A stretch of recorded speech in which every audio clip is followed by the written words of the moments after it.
आज हम बात कर रहे हैं वेस्ट एशिया से आ रही एक ऐसी खबर की जिसने पूरी दुनिया की चिंता बढ़ा दी है। ईरान की IRGC ने समुद्र में 2 बड़े जहाज़ों पर हमला कर उन्हें अपने कब्जे में ले लिया है। सबसे ज़्यादा चिंता की बात यह है कि इनमें से एक जहाज़ सीधे भारत आ रहा था।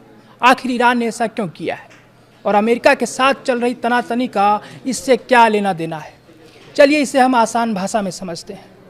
जिन 2 जहाज़ों को जब्त किया गया है उनकी पहचान हो चुकी है और इपेमिनोट्स, इसमें जो इपेमिनोट्स नाम का जहाज़ है वह दुबई से रवाना हुआ था और भारत के गुजरात में स्थित मुद्रा पोर्ट की तरफ आ रहा था। रिपोर्ट्स के मुताबिक IRGC के जवानों ने इन पर कब्जा किया और अब इन्हें खींचकर ईरान ले जाया जा रहा है।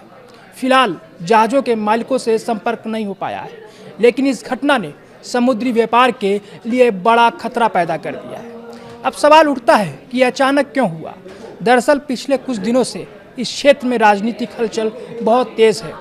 हाल ही में अमेरिकी राष्ट्रपति डोनाल्ड ट्रंप ने अमेरिका और ईरान के बीच चल रहे सीज़फायर को 2 हफ्ते के लिए और बढ़ा दिया था। उम्मीद थी कि इससे शांति रहेगी।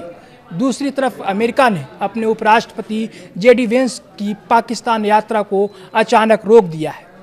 जब भी बड़े देशों के बीच ऐसी कूटनीतिक घटनाएं होती हैं तो अक्सर समुद्र में इस तरह की हलचल देखने को मिलती है। ईरान शायद इस तरह के एक्शन से अपनी ताकत दिखाना चाहता है या किसी अंतर्राष्ट्रीय दबाव का जवाब देना चाहता है। भारत के लिए ये खबर क्यों मायने रखती है? क्योंकि हमारा बहुत सारा तेल और व्यापारिक सामान इसी रास्ते से आता है। अगर समुद्र में जहाज सुरक्षित नहीं रहेंगे तो सामान की डिलीवरी में देरी होगी और कीमतें बढ़ सकती हैं। चूँकि एक जहाज मुद्रा पोर्ट पर आ रहा था, इसलिए भारतीय एजेंसियां भी इस मामले पर पैनी नज़र बनाए हुए हैं। तो दोस्तों, संक्षेप में कहें तो वेस्ट एशिया में तनाव कम होने का नाम नहीं ले रहा है। ईरान का ये कदम आग में घी डालने वाला जैसा है। क्या अमेरिका और ईरान के बीच शांति वार्ता फिर से पटरी पर आएगी या ये मामला और बिगड़ेगा? कमेंट में ज़रूर बताएं।